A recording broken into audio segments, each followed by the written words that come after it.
turn down the heat, why a 4 degrees warmer world must be avoided.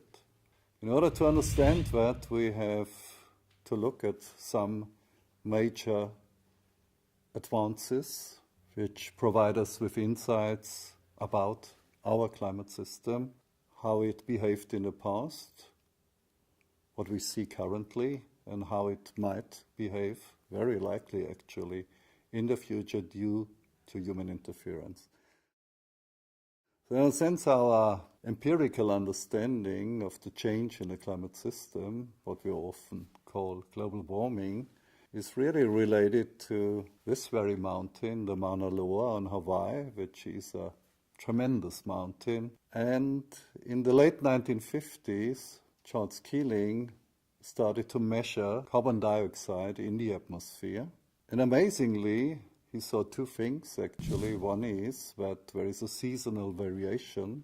In the fall, a lot of CO2 is released back into the atmosphere, while in the spring, the CO2 is sucked up by the trees.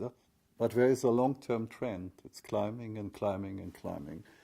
And you see that a red line was transgressed in 2013, that is 400 parts per million CO2 in the atmosphere.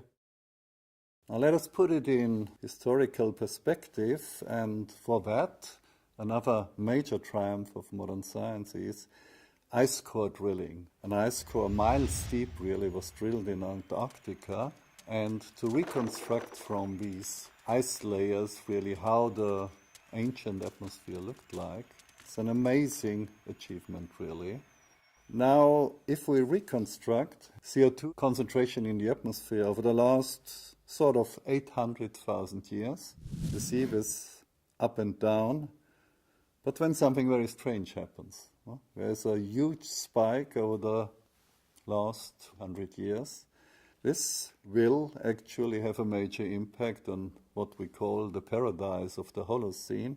This is now a chart which tells you how the global mean temperature looked like over the last 100,000 years. And you see during the Ice Age there were major fluctuations. So the temperature dropped by 10 degrees or something.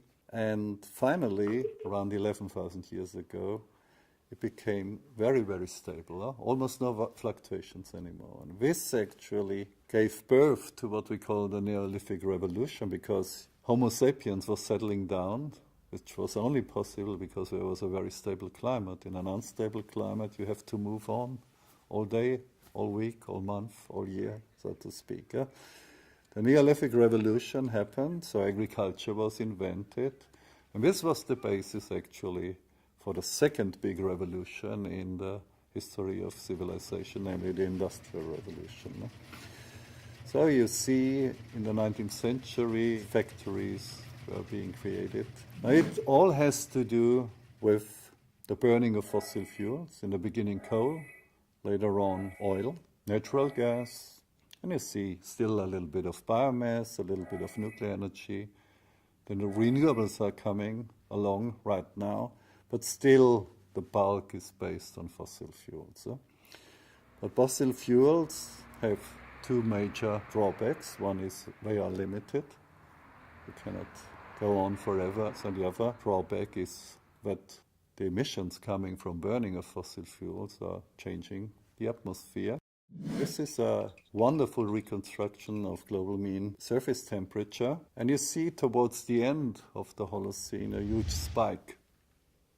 But it's in temperature, not in CO2. Now, if you look at just the last 100 years or so, this just demonstrates that each of the last decades was warmer than the previous one, and there's quite a difference. And so clearly, the planet is warming, and it is due to human interference. And the IPCC also tries to allocate or assign probabilities that human interference is the dominant cause. Now we have this famous statement that human interference is with a probability of more than 95% the dominant cause of this change in the behavior of the atmosphere. It's all based on what we call the greenhouse effect. We receive our energy mainly from the sun. Now, if the sunlight gets absorbed by the surface of the planet, it is being transformed and re-emitted as infrared light. And that infrared light cannot pass the atmosphere as easily as the visible light, actually. So it's scattered back by the greenhouse gases, in particular, like CO2. Now, the amazing thing is that the net import every second through the enhanced greenhouse effect is 4 Hiroshima bombs. That makes 125 million Hiroshima bombs of energy imported every year. So where does all this excess energy goes to? Well, contrary to common belief, it's not going into the atmosphere, just about 2%. Most of it is going into the oceans. So the oceans have to heat up, and we have to measure that.